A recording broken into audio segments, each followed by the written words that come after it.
ಚಳುವಳಿ ಚಲಪತಿ ಗೌಡರು ಜಿಲ್ಲಾಧ್ಯಕ್ಷರಾದಂತಹ ಶ್ರೀ ಶೇಷಾದ್ರಿ ಶಾಸ್ತ್ರಿಯವರ ಒಂದು ಅಣತಿಯಂತೆ ಇವತ್ತಿನ ದಿವಸ ನಾವು ನಮ್ಮ ಅಧ್ಯಕ್ಷರಾದಂತಹ ಮಣಿಕಂಠ, ನಮ್ಮ ಕಾರ್ಯಾಧ್ಯಕ್ಷರಾದಂತಹ ಶ್ರೀ ಶಾಹಿದ್ ಬೀರವರು, ನಮ್ಮ ಸಂಚಾಲಕರಾದಂತಹ ರಂಜಾನ್ ಬೀರವರು, ನಮ್ಮ ನಗರ ಘಟಕದ ಅಧ್ಯಕ್ಷರಾದಂತಹ ವೆಂಕಟೇಶ್ ಅವರು ಹಾಗೂ ಇತರೆ ಪದಾಧಿಕಾರಿಗಳೆಲ್ಲರೂ ಸೇರಿ ನಮ್ಮ ತಹಸೀಲ್ದಾರ್ ಸಾಹೇಬರಿಗೆ ತಮಗೆಲ್ಲರಿಗೂ ಗೊತ್ತಿರುವಂತಹ ವಿಷಯನೇ ಕರ್ನಾಟಕದಲ್ಲಿ ಆಡಳಿತ ಭಾಷೆ ಕನ್ನಡವಾಗಿದ್ದು ಕನ್ನಡ ಭಾಷೆಯನ್ನು ಸುಮಾರು ಸರ್ವೋಚ್ಚ ನ್ಯಾಯಾಲಯದ ಆದೇಶದಂತೆ ಸುಮಾರು 60 ರಿಂದ 65 ಭಾಗಶಃ ಈ ಸೂಚನಾ ಫಲಕ ಹಾಗೂ ಈ ವ್ಯಾಪಾರ ವಾಣಿಜ್ಯ ವಹಿವಾಟು ನಡೆಸುವಂತಹ ಕಡೆಗಳಲ್ಲಿ ಕನ್ನಡ ಭಾಷೆಯನ್ನೇ ನಾಮಫಲಕಗಳಲ್ಲಿ ಶೇಕಡ 60 ರಿಂದ 65 ಭಾಗದಷ್ಟು ಕನ್ನಡ ಭಾಷೆಯನ್ನು ಬಳಸಬೇಕು ಅಂತ ಹೇಳ್ಬಿಟ್ಟು ಒಂದು ಆದೇಶ ಇದೆ.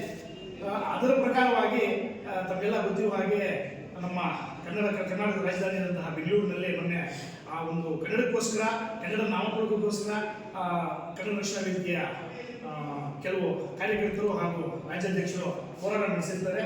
ಸೊ ಆ ನಿಟ್ಟಿನಲ್ಲಿ ಇವತ್ತು ನಾವು ನಮ್ಮ ಮುಳಬಾಗಿಲು ತಾಲೂಕಿನಾದ್ಯಂತ ಏನು ನಾಮಫಲಕಗಳು, ವಾಣಿಜ್ಯ ವಹಿವಾಟು, ಸಾರ್ವಜನಿಕರಿಗೆ ಸೇವೆ ಒದಗಿಸುವಂತಹ ಏನು ಕೇಂದ್ರಗಳಿದ್ದಾವೆ, ಎಲ್ಲ ಕೇಂದ್ರಗಳಲ್ಲೂ ನಾವು ಬೇರೆ ಭಾಷೆ ಇರೋದಿಲ್ಲ ನಾವು. ಆದರೆ ಮೊದಲನೇ ಆದ್ಯತೆ ನಮ್ಮ ಕನ್ನಡದಲ್ಲಿ, ಕರ್ನಾಟಕದಲ್ಲಿ ಕನ್ನಡಕ್ಕೆ ಇರಬೇಕು ಅಂತ ಹೇಳ್ಬಿಟ್ಟು ನಮ್ಮ ಒಂದು ಆಸೆ.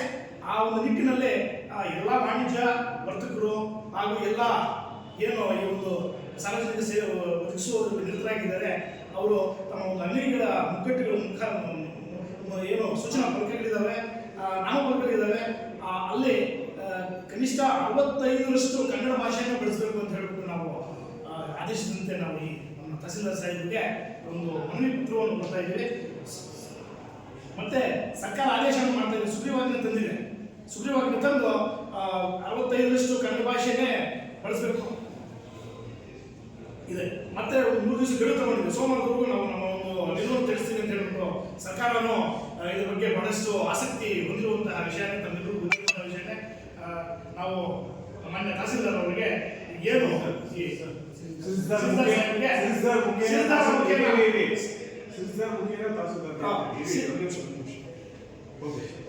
ಶಿರಸ್ದಾರ್ ಸಾಹೇಬರ ಮುಖೇನ ನಮ್ಮ ತಹಸೀಲ್ದಾರ್ ಸಾಹೇಬರಿಗೆ ಈ ಒಂದು ಮನವಿ ಪತ್ರವನ್ನು ನಾವು ನಮ್ಮೆಲ್ಲರ ಸಮ್ಮುಖದಲ್ಲಿ ಕೊಡ್ತಾ ಇದ್ದೇವೆ. ದಯವಿಟ್ಟು ಸ್ವೀಕರಿಸಿ.